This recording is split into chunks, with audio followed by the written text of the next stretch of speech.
Aku mendengar cerita ini dari kakekku, yang dia dengar juga dari kakeknya.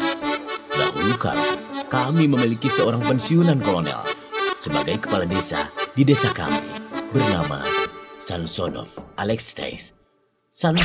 Alexei Kristantovich. Seorang pahlawan, punya banyak penghargaan. Dia memiliki segalanya, gelar, pangkat, dan rumah seperti istana, serta rasa hormat dari penduduk desa.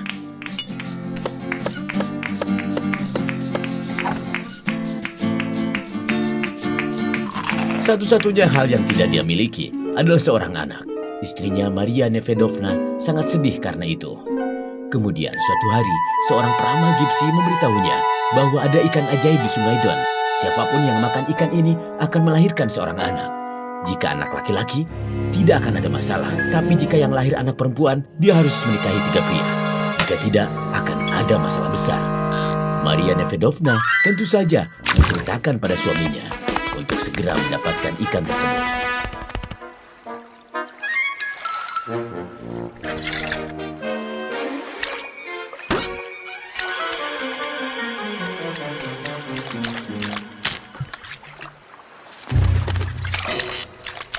Kolonel menyuruh prajuritnya untuk datang ke nelayan. Mereka mengambil jalan pintas agar ikan tidak cepat rusak. Dan itu adalah jalur yang sangat berbahaya dan tempat yang jahat.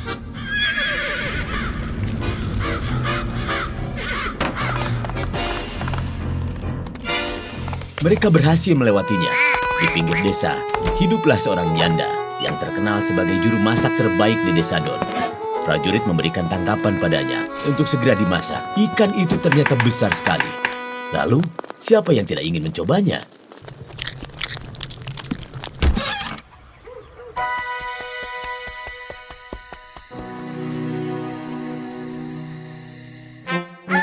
Ikan itu ternyata benar-benar ajaib.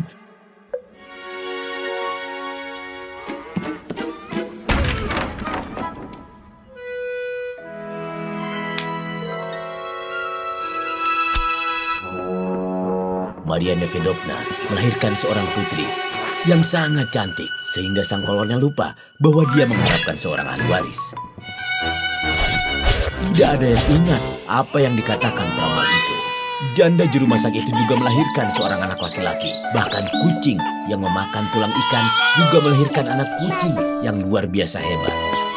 Kolonel dan istrinya sangat menyayangi putri mereka, Lisaveta Alexeyevna. Dia selalu dikelilingi oleh pengasuh dan penjaga. Guru-guru terbaik mengajarinya sopan santun, musik, tari-tarian, dan tentu saja bahasa Perancis. Begitulah cara kaum bangsawan. Dan dia tumbuh menjadi gadis cantik. Janda itu mengajari anaknya, Stjopka, pada sepupunya sepandai besi. Anak itu sangatlah pintar dan pandai berbisnis.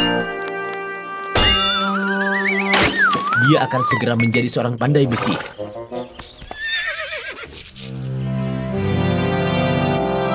Dan menjadikan kucingnya sebagai asistennya. Suatu hari putri kolonel melihat si pandai besi yang tampan dan jatuh cinta padanya. Seorang bangsawan muda merayunya dan ditolak. Ini luar biasa. Putri Lisa cantik sekali. Dan seorang baron asing pun juga ditolak. Luar biasa. Sulistana yang megah. Si pandai besi adalah satu-satunya yang dia impikan. Hari itu ulang tahun Lisa, dan kau tahu, pelamar ketiga muncul. Ternyata setan-setan itu membalas dendam atas penolakan itu.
Di seluruh desa, pagi telah datang tapi lebih gelap dari tengah malam.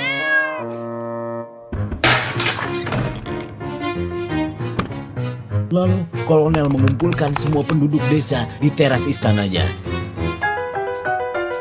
Dan saat itu, Jenderal Kropotkin tiba untuk inspeksi wilayah dan memutuskan untuk mampir ke desa kami.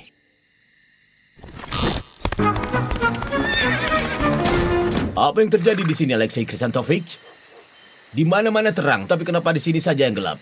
Mungkin saja setan-setan itu mencuri semua cahayanya. Setan atau bukan, segera tertibkan. Saudara-saudara, bagi siapa saja yang bisa memerangi ini dan mengembalikan seluruh cahaya desa, dia akan mendapatkan hadiah dan dapat menikahi putriku. Kalian mengerti? Oh, baiklah. Bolehkah aku bertanya, apakah dia cantik? Ini dia, Lisan Kaku. Dia sangat cantik. Iya, baiklah. Beri aku air. Tidak, aku butuh lebih dari itu.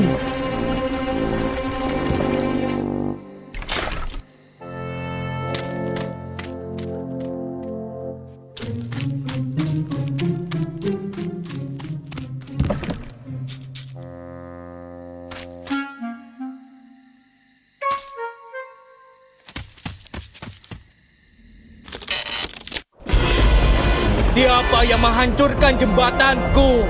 Ini aku si pandai besi. Tolong kembalikan cahaya itu atau akan kupatahkan jembatanmu. Tidak, ayo bertarung. Oke, kau jadi api, aku jadi air. Kita lihat siapa yang akan menang.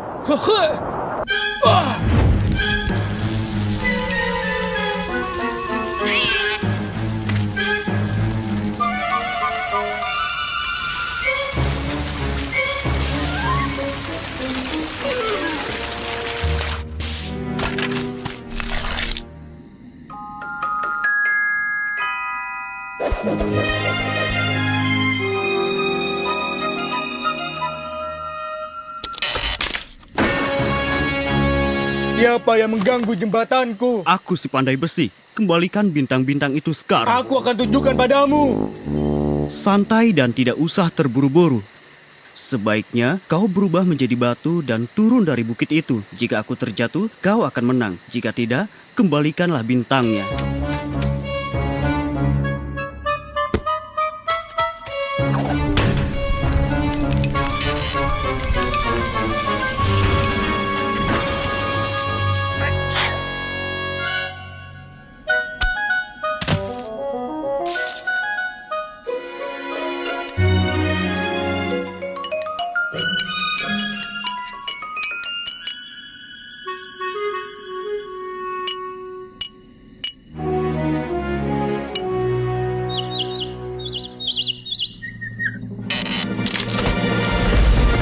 Siapa yang menghancurkan jembatan itu? Si pandai besi.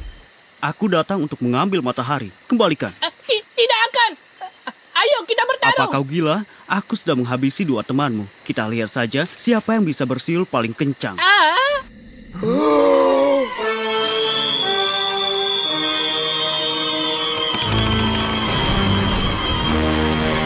Kau penyiul yang hebat.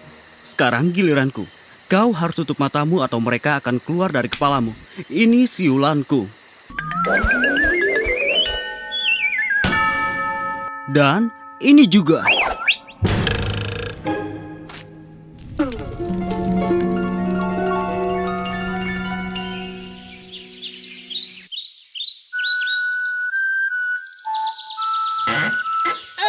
Dari mana kau belajar untuk bersiul seperti itu? Itulah kehidupan.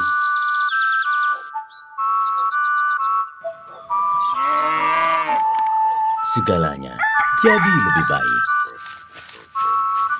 dengan sinar matahari. Kau berhasil pandai besi, kau berhasil. Kau sangat pintar, pahlawan hebat.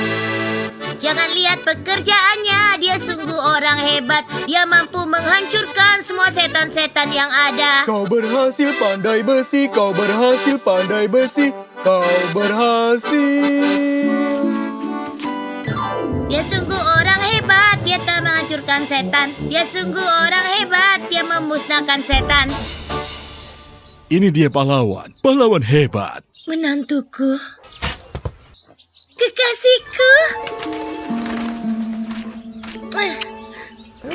Pernikahan yang meriah, para tamu datang dari atas dan bawah sungai Don. Bahkan Jenderal Kleopatra pun muncul. Luar biasa. Tentu saja Ibu Stefan ada di sana, dan sepupunya yang tua, serta pangeran dan para bangsawan dan warga biasa. Semua orang berkumpul di sana. Tuang sekali lagi. Kakek buyut dan kakekku juga ada di sana. Semua minum madu dan bir, dan tidak meninggalkan satupun.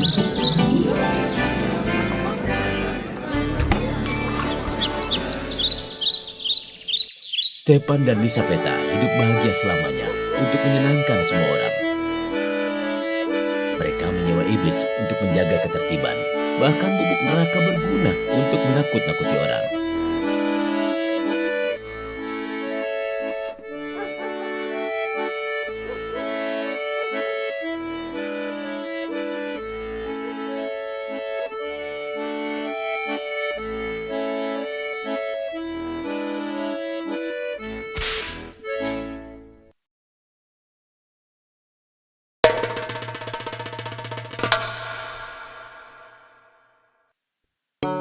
Aku akan menceritakan 3 kisah. Kisah tentang seekor beruang besar, raja dari binatang buas yang ada di sana, di taiga.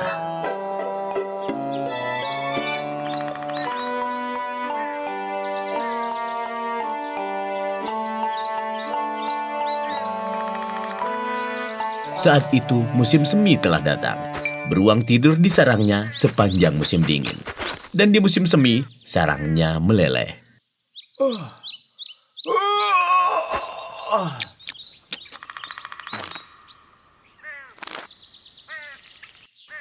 Musim semi telah datang, tapi tidak ada yang bisa dimakan. Mengapa tupai memiliki garis di punggungnya? Tidak ada beri, bahkan kacang. Lalu si beruang itu pergi ke hutan mencari makanan. Ya, Tapi makanan beruang seperti beri dan kacang-kacangan semua pada layu. Beruang itu melihat potongan kayu tua. aku akan beristirahat di sini sebentar. Ternyata ada lubang tupai persis di bawah kayu itu.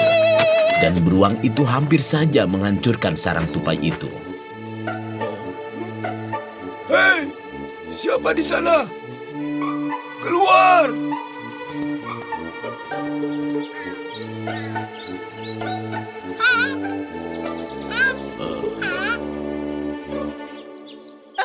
Halo Tuan Beruang Besar, apa yang kau inginkan?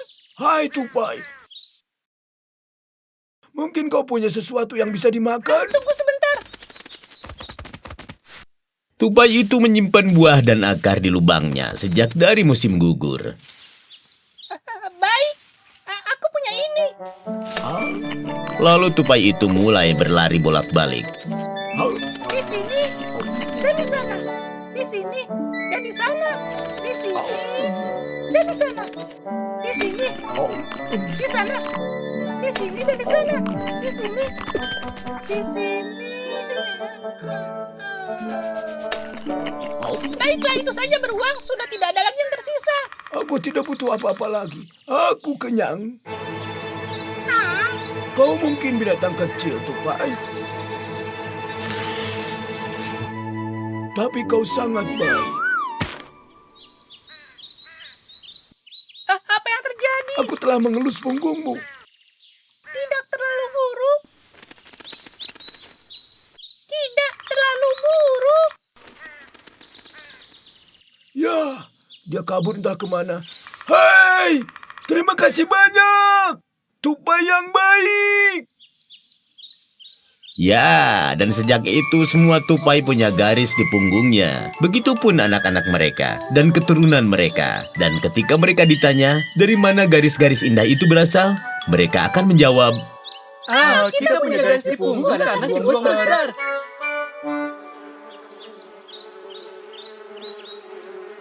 setelah musim semi yang dingin, musim panas yang kaya akan buah beri, madu, dan kacang-kacangan mulai tumbuh. Oh, panas sekali. Ya, di sana banyak makanan, tapi matahari begitu menyengat. Beruang itu bersembunyi di bawah pohon untuk menghindari panasnya matahari. Asal mula seekor ikan mas krusian menjadi tipis. Seekor ikan mas krusian tinggal di danau, dan dia adalah seorang pembual dan pengganggu.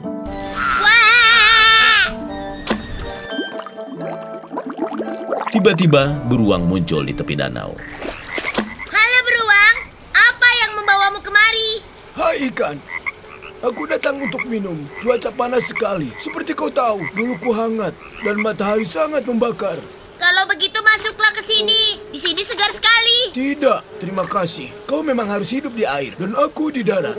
Tentu saja, kita punya hidup masing-masing. Kalau aku dapat hidup di pinggir pantai dan di dalam air. Di sini, di sana, di sini, di sana, di sini, di sana. Aku juga bisa hidup di sana, di sini, dan di sana. Tapi aku tak Ayo mau. kita adu kekuatan. Kau masuk ke dalam air dan aku melompat ke pinggir danau. Yang menang adalah siapa yang bisa bertahan lebih lama. Pasti sangat seru. Bagaimana? Apa? Apa kau bilang? Kau ingin aku berdebat dengan ikan? Pergi sana. Kau takut rupanya, penakut. Siapa? Aku. Siapa lagi? Tentu saja kau bodoh. Baiklah, tunjukkan padaku. Aku sudah di sini. Sekarang giliranmu. Oh, ikan yang nakal. Tapi beruang tidak mandi tentunya, atau berendam. Ayolah pemberani. Masuklah ke dalam air dan basahkan kepalamu.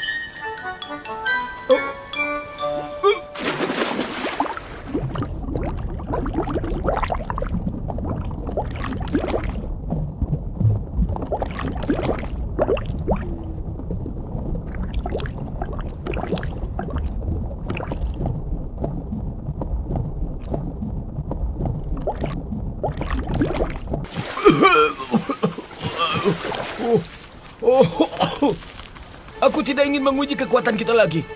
Itu sungguh berlebihan. Aku hampir saja tenggelam karena ikan kecil itu. Ya Tuhan, aku bodoh sekali. Kau kalah. Ternyata kau pengecut dan lemah.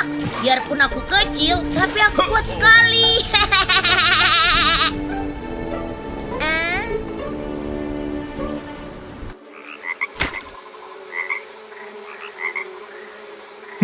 Yang tadinya ikan itu bulat dan tebal, lalu sekarang menjadi rata dan tipis. Berenanglah dengan bentuk seperti itu. Dasar kau tidak tahu malu. Ikan usil. Ayo uji kekuatan kita. Menyelam, ayo. Bagaimana? Kamu suka itu sekarang? Setelah itu, semua ikan krusian tipis dan rata, serta anak-anak mereka dan semua keturunan dari mereka.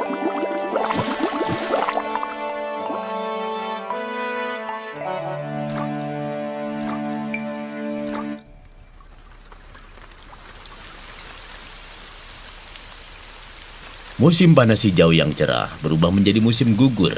Semua menguning dan hujan.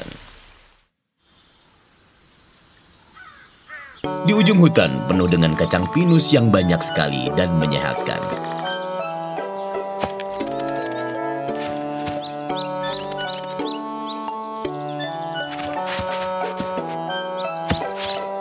Beberapa burung terbang ke selatan, dan yang lain tinggal di wilayahnya sendiri. Untuk bertahan hidup di musim dingin yang kelaparan di taiga, seekor burung pelatuk harus mencari kacangnya sendiri.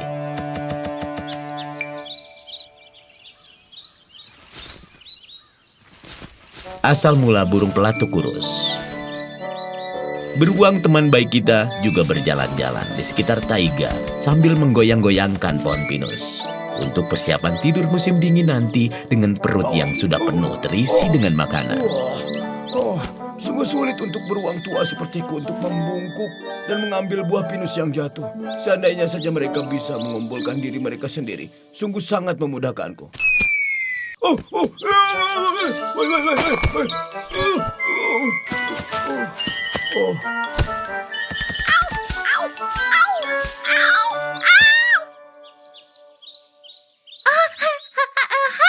Selamat siang, beruang kesayangan kami.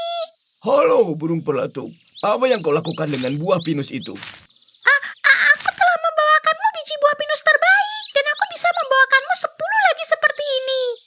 Di sini banyak sekali buah pinus. Kau sebaiknya membantuku untuk mengambilnya. Tentu saja, aku akan membantumu, beruang kesayangan kami. Tapi coba lihat, ada begitu banyak buah pinus di sini. Bolehkah aku meminta bantuan pada saudara-saudari dan teman-temanku? Tentu saja, ajak mereka semua untuk membantu. Hei!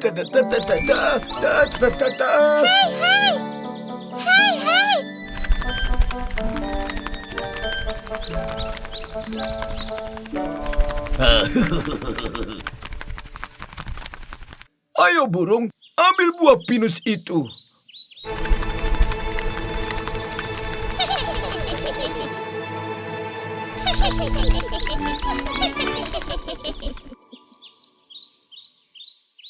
Hei, burung tutul, kamu kemana? Hah?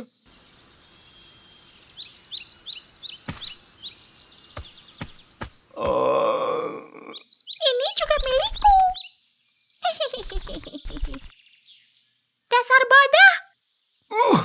Dasar licik. Baiklah, Rakus.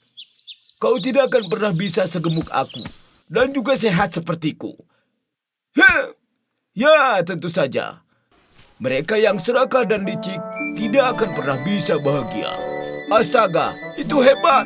Bagus. Sejak saat itu, semua burung pelatuk serta anak-anak mereka dan semua keturunan mereka selalu kurus dan tidak akan pernah bisa gemuk. Lihatlah, beruang itu pergi. Kembali ke sarangnya untuk melewati musim dingin. Dia kembali besar dan tebal lagi.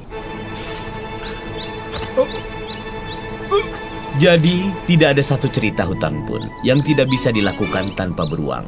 Itu sebabnya dia disebut penguasa taiga.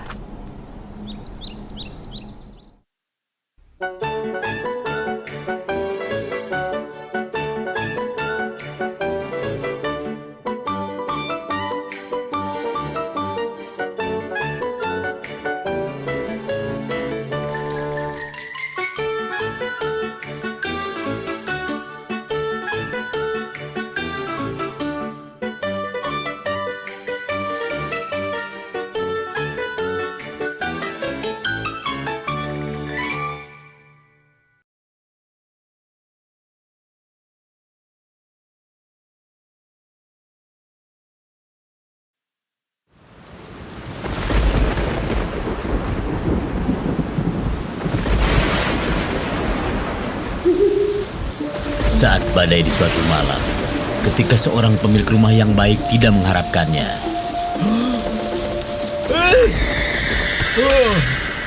Hei, siapa di sana? Hei.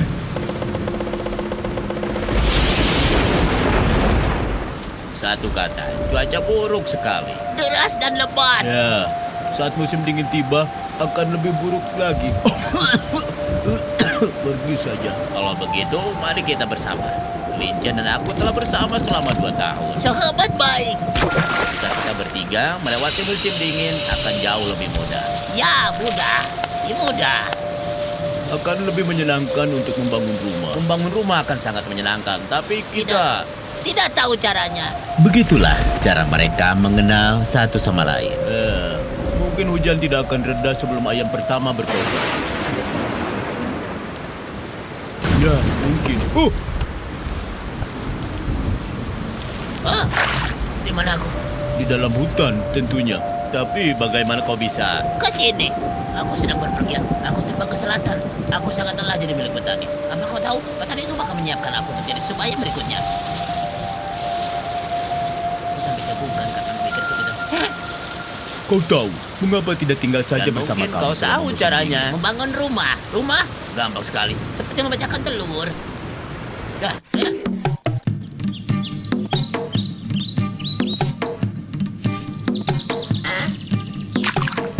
Dan akhirnya mereka hidup bersama, mempersiapkan musim dingin. Sang beruang membangun ternak lebah. Dengan sarang lebah, dia bisa minum teh dengan madu di musim dingin nanti. Sang serigala menangkap ikan dari sungai untuk dikeringkan dan dibakar.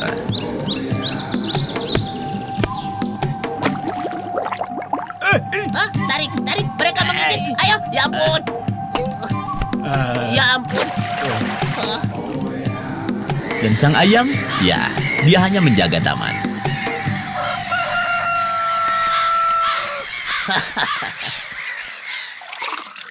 Nah, kawan-kawan, bukankah ide yang baik kalau kita membeli seekor sapi? Ya, seekor sapi itu ide yang bagus. Mentega. Daging sapi. Benar, kawan. Dari susu kita bisa membuat mentega yang bisa kita makan di musim dingin nanti. Baiklah, Ya, oke. baiklah. Dan mereka memutuskan untuk membeli seekor sapi.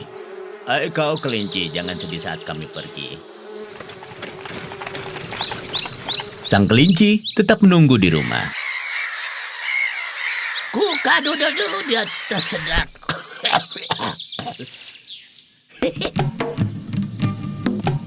Madu telah terjual seluruhnya dan mereka bahkan menjual lebah. 28 sarang laku terjual. Dan mereka membeli seekor sapi. Setiap pagi, serigala dan kelinci membawa sapinya ke padang rumput.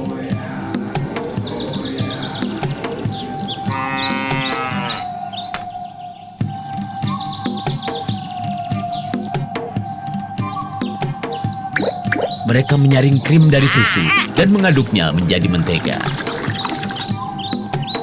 Oh, tidak. Tidak.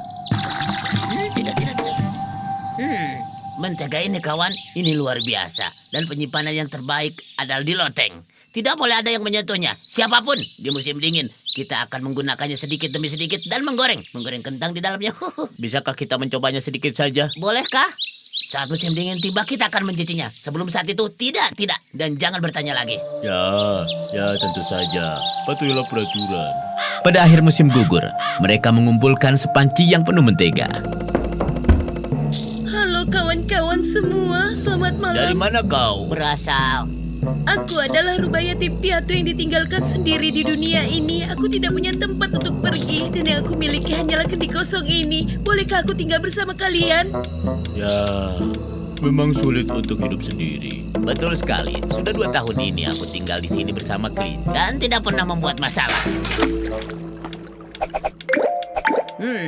Kalau begitu tinggallah bersama kami, Rubah. Seperti kita ketahui, kawan-kawan, bahwa dalam kebersamaan terdapat kekuatan besar. Akhirnya sang rubah hiduplah bersama mereka. Sikapnya sangat baik dan ramah dan selalu mencoba menyenangkan semua orang. Serigala abu-abu datang dan dia akan menggigitmu. Oh, selalu yang disalahkan serigala. Salju. Mungkin sudah tiba Waktunya. untuk mengambil mentega kita dari loteng. Kita tidak boleh terburu-buru. Ini belum musim dingin. Masih terlalu dini. Baiklah, bagaimana dengan besok? Apa bisa? Ketika besok datang, kita akan pikirkan lagi. Hingga akhirnya rubah mengetahui tentang mentega. Mentega. Kalian tidak akan mendapatkan mentega. Hei, apakah rubah yatim piatu itu ada di rumah? Ya, dia di rumah. Dia akan segera kembali. Katakan padanya untuk datang ke pesta ulang tahun Musang dan buatkan nama untuk anaknya. Kita akan memberitahukan padanya. Jangan khawatir. Rubah, seseorang telah datang ke sini untuk mengundangmu dan buatkan nama untuk si anak Musa. Baiklah, aku pergi. Aku telah mempermainkan dan mengecoh mereka, tapi mereka tidak sadar. Rubah menemukan pohon besar yang kosong dan menyembunyikan mentega di sana. Ceritakan, bagaimana mereka menjamumu? Aku diberikan kue ikan goreng diisi dengan mentega cair. Dan nama apa yang kau berikan pada bayi musang? Primo, Keesokan harinya, hal yang sama terjadi. Aku diundang lagi ke pesta ulang tahun. Jadi apa nama yang kau pilih kali ini? Medio. Dan di hari yang ketiga, Rubah mengambil mentega yang tersisa. Sekarang nama apa yang cocok untuk sang bayi? Finalio. Dan akhirnya salju pun turun. Mungkin sudah saatnya hari ini kita bisa makan mentega kita. Ini sudah lama sekali. Sangat lama. Sekarang waktunya. Hei Rubah, ambilkanlah mentega itu di loteng. Siapa? Aku? Lalu sang rubah yang licik berusaha untuk menghindar. Aku belum pernah memanjat tempat setinggi ini seumur hidupku. Sungguh ini menakutkan. Aku takut jatuh, kakiku patah. Mentega itu tidak ada di tempatnya. Bagaimana bisa terjadi? Lalu di mana Coba mentega lihat. kita? Mentega kita kemana? Ini aneh sekali. Kemana bisa? perginya mentega itu? Bagaimana menteganya? Aku sangat Makan ingin. mentega itu. Sekarang kita harus menemukan si pencuri dan menghukumnya. Ya, temukan pelakunya dan harus dihukum. Tentu saja, tapi bagaimana?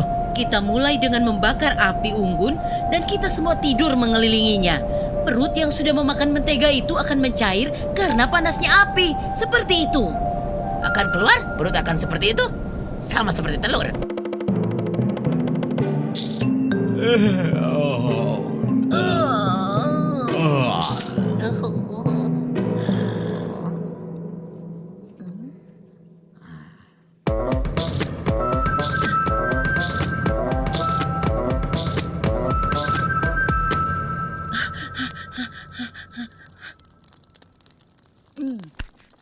Bangun! Hah? Bangun! Ada apa? Kawan-kawan lihat. Dia yang Kita memakan telah mentega menemukan kita. si pencuri. Lihat. Dia yang mencuri mentega kita. Hah? Bagaimana ini bisa terjadi? Ini sebuah kesalahan. Tolong, aku tidak memakan mentega kita. Aku tidak memakan katamu. Lalu ini apa? Dasar kau pencuri mentega. Tidak, aku tidak memakan mentega itu. Percayalah, Ada yang tidak saudaraku. beres di sini. Ya, kita harus memeriksanya lagi. Periksa lagi. Tidak perlu dicek lagi. Semua sudah jelas. Kita tidak perlu mengecek apapun. Semuanya harus dicek 2 kali. Tentu saja. Semuanya harap mendekat ke api. Ayo. Aku tidak memakan mentega. Aku tidak memakan mentega kita.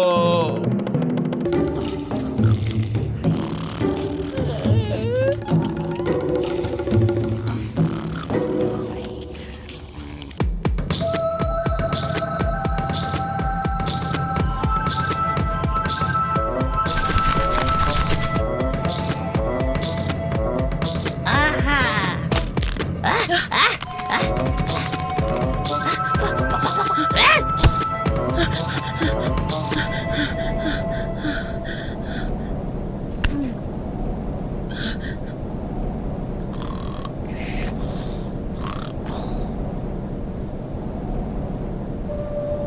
Apa ini? Aku tidak memakan mentega sedikit Sudah pun. kubilang pada kalian semua.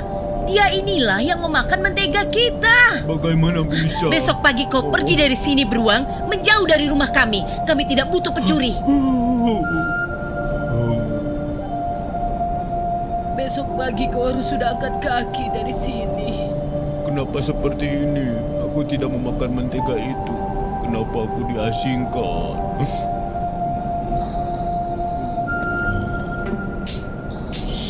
Ayo. Ayo. Hati-hati. Oh? Jangan. Sebentar. Tunggu. Ayo kita pergi.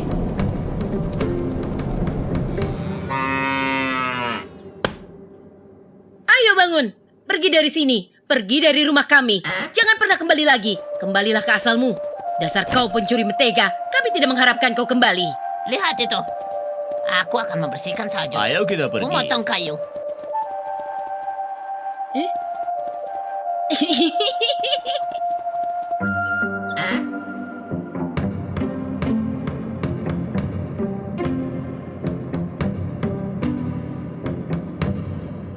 Di mana? Di mana semua mentega itu? Aku menyembunyikannya di sini. Oh, rasakan itu. Jangan gigit aku. Rasakan itu. Pergi kau. Dasar pencuri. Pergi kau. Curi! Pergi kau. Rasakan itu! Begitulah akhirnya sang rubah mendapat hukuman karena telah menjadi licik dan tamak.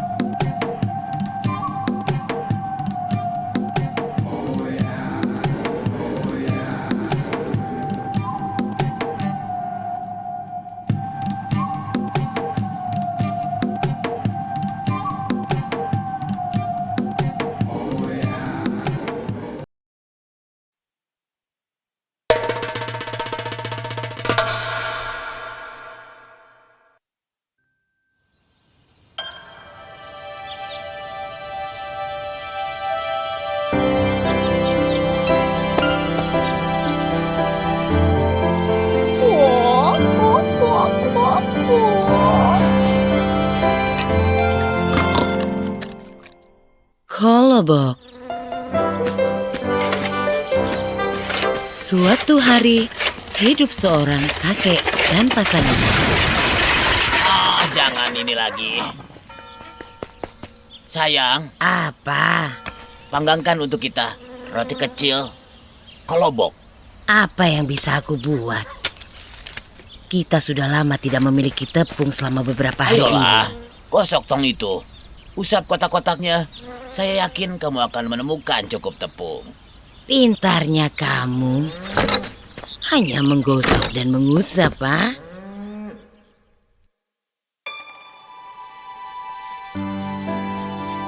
La la la la.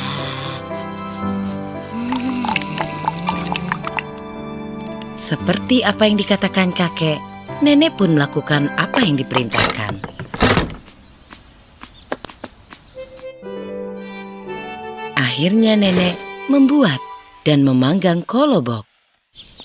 Sudah jadi, masih sangat panas. Biar di sini dulu sampai agak dingin. Siap.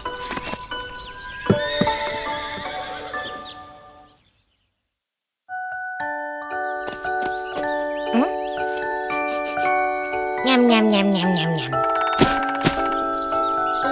Oh.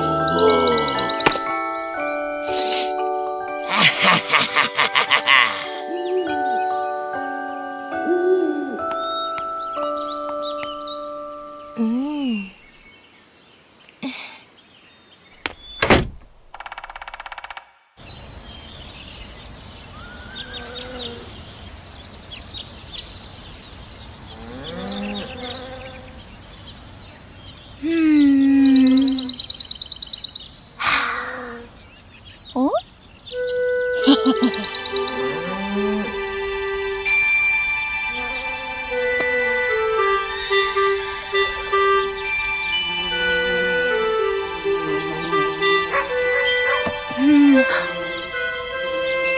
Ham. Ham. Ah. Oi. Waduh. Menjauhlah. Kolobok, sayang, kamu di mana?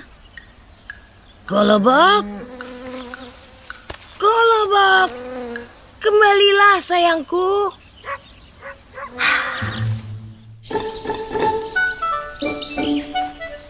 Si Kolobok pun berguling-guling sampai di jalan setapak dan dia menabrak kelinci.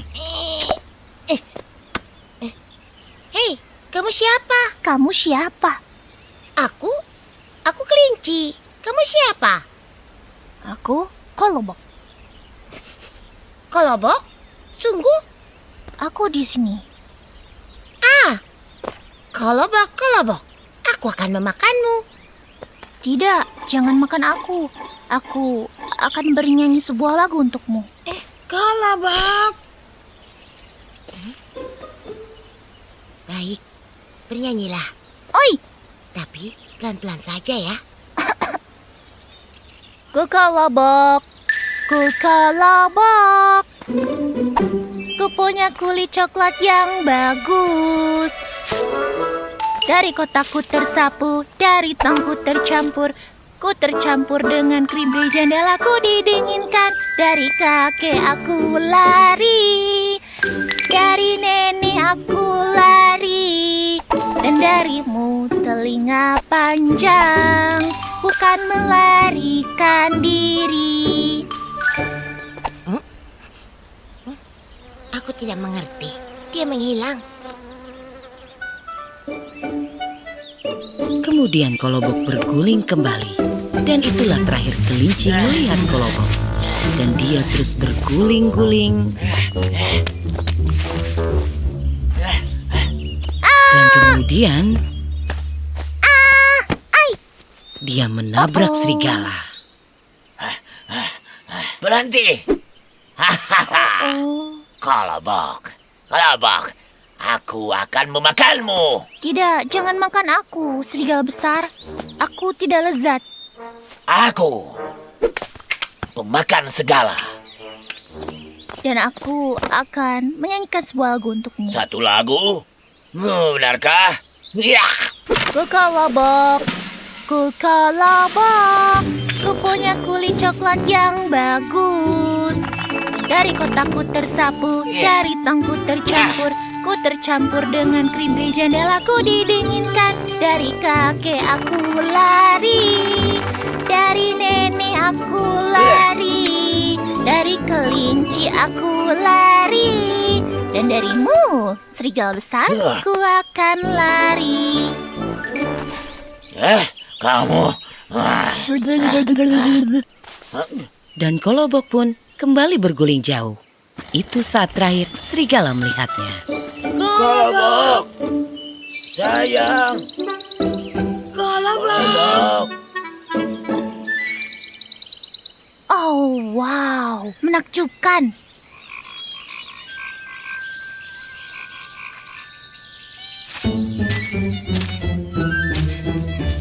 Kolobok terus berguling.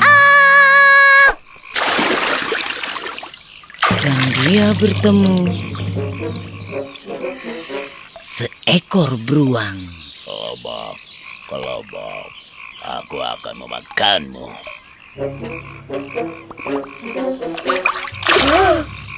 Kamu punya banyak waktu untuk memakanku. Biarkan aku bernyanyi dulu untukmu. Bolehkah? Oh, oke. Tapi jangan terlalu lama ya. Aku belum makan apa-apa dari pagi tadi.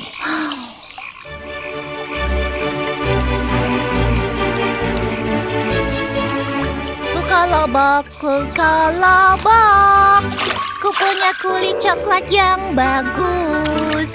Dari kotakku tersapu, dari tongku tercampur, ku tercampur dengan krim di jendela ku didinginkan. Dari kakek aku lari, dari nenek aku lari, dari kelinci aku lari, dan dari serigala aku lari, dan darimu beruang berbulu, ku kan melarikan diri. Oh. Aku akan menangkapmu. Kemudian Kolobok berguling jauh secara cepat. Itulah terakhir kalinya dia melihat beruang.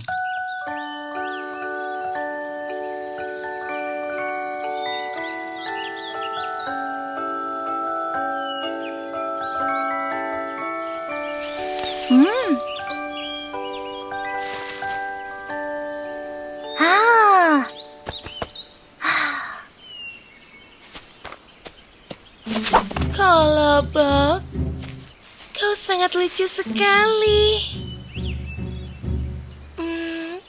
Dan harummu wangi sekali. Oi,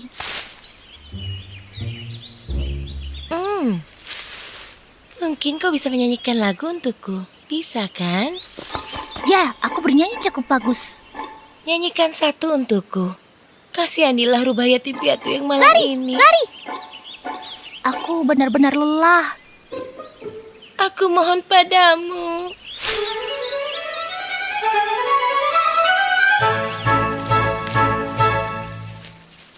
Oke. Kukolobok, kukolobok, ku punya kulit coklat yang bagus.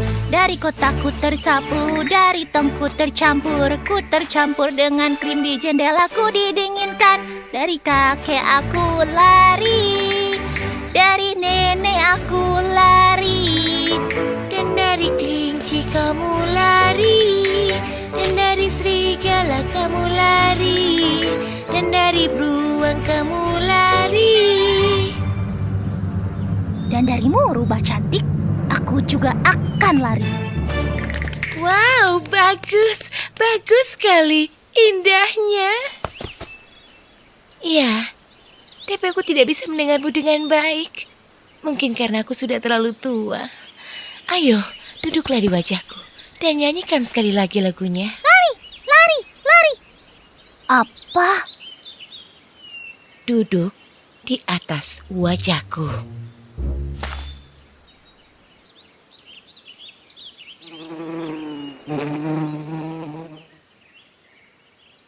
Dan nyanyikan lagunya sekali lagi. Baiklah, aku Kolobok.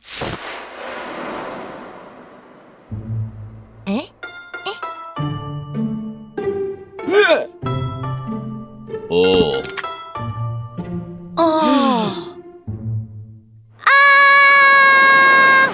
Hap.